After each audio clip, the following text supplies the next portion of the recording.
You know, I may be 4 years old today, but somehow, I feel like I've lived 48. God bless you all. 9 days ago, a lawyer walked into a quiet room in Texas, carrying a single sealed envelope.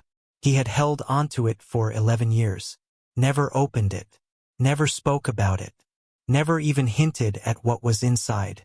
He simply waited, exactly as he had been instructed, until March 19, 2026. That was the day the envelope was finally opened, and what it contained was something no one who loved this man was prepared to hear. To the world, Chuck Norris was a myth, the man who could divide by zero, the unstoppable force, the roundhouse kick that could rewrite reality. For decades, the jokes never stopped, and somewhere along the way, the real man disappeared beneath them, because behind the legend was something much quieter. A husband, a father, a grandfather, a brother, not a symbol, a human being. And the space between those two identities is where the real story begins. Chuck Norris passed away on March 19th, surrounded by family. Just 9 days earlier, he had celebrated his 86th birthday. He looked strong. He looked healthy. He even posted a video training, smiling, grateful for another year. And then he was gone. Sudden, unexpected, no explanation, just silence. The world, that had spent 50 years laughing about a man who could never be hurt, went completely quiet. But that's not the part people don't know.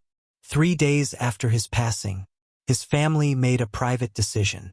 They called the attorney, the same man who had been guarding that envelope for over a decade.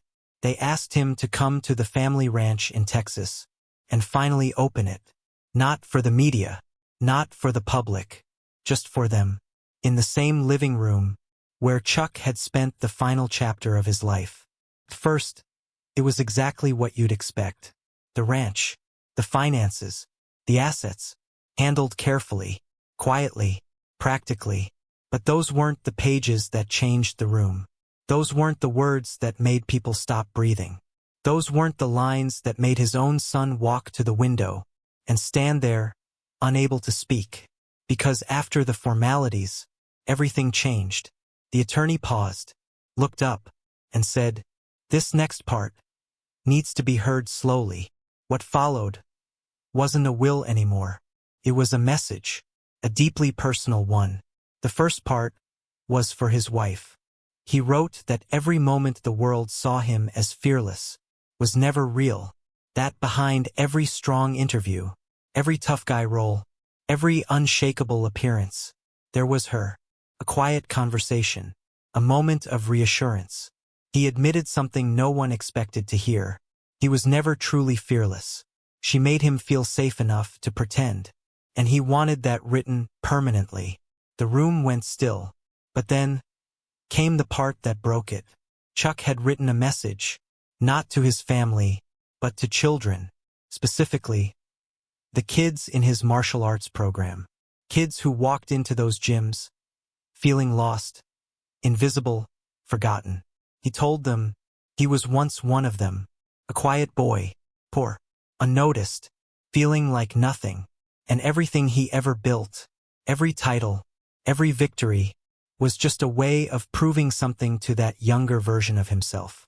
Then came one line, one sentence, read slowly, exactly as he had requested.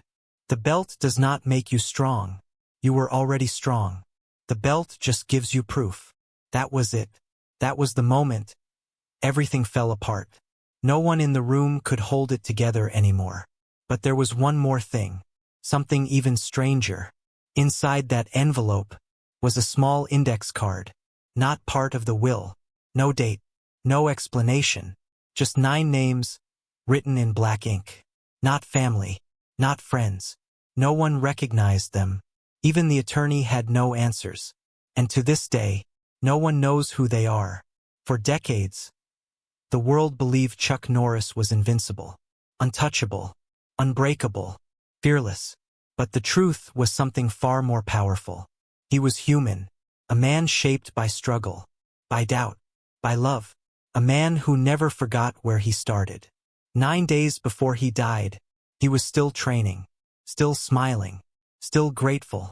No one saw the end coming, because we never do.